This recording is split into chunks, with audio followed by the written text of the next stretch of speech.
안녕하세요. 슈아이 스토리입니다. 이번 영상은 최근 미국이 베네수엘라와 충돌하며 군사적 행동에 들어갔습니다.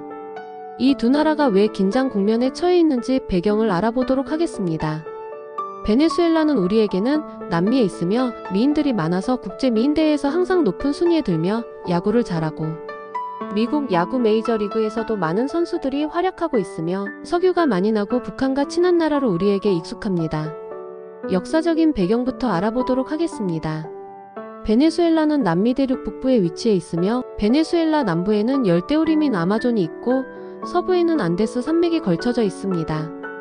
베네수엘라는 4000년 전에 문명이 형성되었으며 원주민은 인디언계로 카리브족, 티모토쿠이카족, 과라니족, 와라우족, 차나족 등 남아메리카 원주민이 있으며 이 중에서 서부 안데스 산맥에 거주했던 티모토쿠이카족이 계단식 농업을 통해 고지대에 농사를 짓고 석조 건축물을 지으며 문명을 형성하였습니다. 이후 1522년 스페인의 식민지가 되며 원주민과 아프리카 노예들에 의해 카카오, 커피, 담배 등 농업 생산이 확대되며 농산물이 유럽 시장에 공급되게 됩니다. 1811년에 독립을 선언하며 스페인과 독립전쟁을 하다가 1830년에 완전히 독립을 하게 됩니다. 1914년에는 석유가 발견되며 베네수엘라는 세계적인 석유 수출국으로 부상하였습니다. 베네수엘라는 정치적으로 불안한 상태가 나타나는데 1945년 혁명정부가 수립되었으나 1948년에는 군사 쿠데타 독재정부가 들어섰고 1958년에 독재정부가 무너지고 민주정부가 수립되면서 안정을 찾게 됩니다. 1988년 우고 차베즈가 대통령으로 당선되었는데 사회주의 정책을 추진하며 사회복지를 강화하였으나 차베스 정부는 정치적 탄압과 경제적 비효율성이 문제가 되었고 2013년 차베스 사망 후 니콜라스 마두로가 집권하면서 석유 가격이 하락하고 인플레이션 문제, 실업률 상승 등 경제적 위기와 정치적 탄압으로 사회적 혼란이 가중되고 국제적으로 고립되며 대규모 난민이 발생하며 국민들이 국외로 이주하게 됩니다. 베네수엘라는 석유 자원으로 부흥했지만 정치적 불안과 경제적 석유 의존 구조로 인해 몰락을 겪었고 오늘날은 사회주의 정권과 국제적 갈등 속에서 위기 국가로 평가됩니다. 그러면 이러한 베네수엘라가 왜 미국과 대립하고 있는지에 대하여 알아보도록 하겠습니다. 미국과 베네수엘라의 대립은 표면적으로는 마약 단속을 명분으로 군사적 압박을 강화하고 있습니다. 미국은 마두로를 마약 밀매자로 지목하고 체포보상금을 상향하였고 2025년 미국 해군이 베네수엘라에서 미국으로 유입되는 마약을 차단할 목적으로 베네수엘라 선박을 폭파한 사건이 발생하였습니다. 미국은 이를 테러 조직 연계로 설명했지만 정치적 쇼라는 비판도 존재합니다. 미국과 베네수엘라 사이에서의 갈등은 주로 석유 자원, 정치체제, 반미 노선이 주요 실질적인 원인입니다. 차베스와 마두로 정권 이후 반미 성향이 강화되면서 미국과의 갈등이 심화되었습니다. 베네수엘라는 세계 최대 수준의 원유 매장량을 보유하고 있습니다. 1999년 우고 차베스 집권 후 석유 산업을 국유화하며 미국 정유사의 이익과 충돌합니다. 미국은 안정적 석유 공급을 원했지만 베네수엘라는 이를 정치적 무기로 활용하였습니다. 차베스는 21세기 사회주의를 내세우며 반미, 반제국주의 노선을 강화하였고 2006년 유엔 총회에서 부시 대통령을 악마라 칭하며 공개적으로 미국을 비난하였습니다. 후임 마두로 역시 반미 정책을 계승하였고 미국을 제국주의 세력으로 규정하였습니다.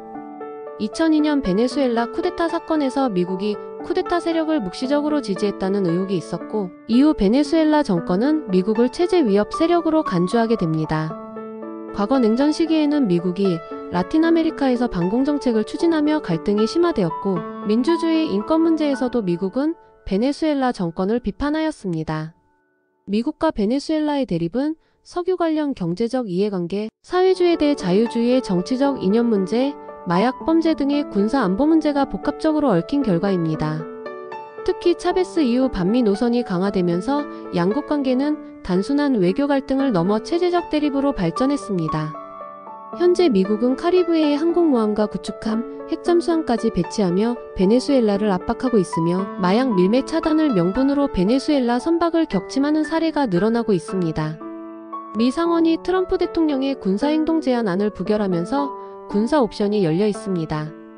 반면 베네수엘라 마두로 정권은 러시아산 지대공 미사일과 전투기를 배치하며 결사항전 의지를 표명하면서 수백만 명의 민병대가 미국에 맞서 싸울 것이라는 발언으로 내부 결속을 강화하고 있고 러시아와 중국에 SOS를 보내고 있습니다. 러시아가 베네수엘라의 극초음속 중거리 미사일 오레시니크를 지원할 가능성을 언급하였고 이는 냉전 시절 쿠바 미사일 위기를 연상시키고 있습니다. 중국과 이란도 베네수엘라와 군사협력을 강화하고 있어 미국의 단독 행동을 제약하려 하고 있습니다. 종합적으로 볼 때 미국과 베네수엘라의 전면전 가능성은 낮아 보입니다. 미국은 베네수엘라와 직접 전쟁을 벌일 경우 국제적 비난과 비용이 막대하기 때문입니다. 하지만 국지적 충돌 가능성은 높은 편입니다. 해상에서의 선박 격침, 국경지역 무력 충돌, 제한적 공습 등은 현실적으로 가능한 시나리오라 하겠습니다. 러시아, 중국이 개입할 경우 단순한 미국 베네수엘라 갈등이 아니라 신냉전 구도로 확대될 수 있겠습니다. 결론적으로 미국과 베네수엘라가 전면전으로 치달을 가능성은 낮지만 국지적 무력 충돌은 이미 현실화 단계에 있으며 러시아, 중국의 개입 여부가 향후 전쟁 가능성을 좌우할 핵심 변수입니다. 하지만 러시아와 중국이 자신들과 직접적인 분쟁도 아닌 우방국을 위해 천조국 미국과 맞짱을 뜬다는 것은 현실적으로 어렵습니다.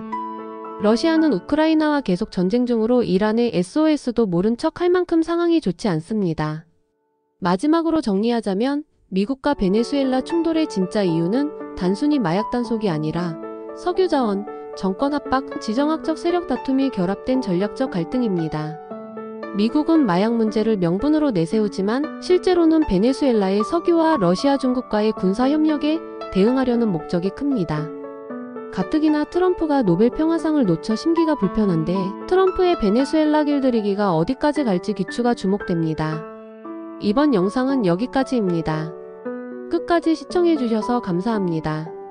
영상의 내용이 유익하였다면 구독과 좋아요 부탁드립니다. 행복한 하루 보내세요.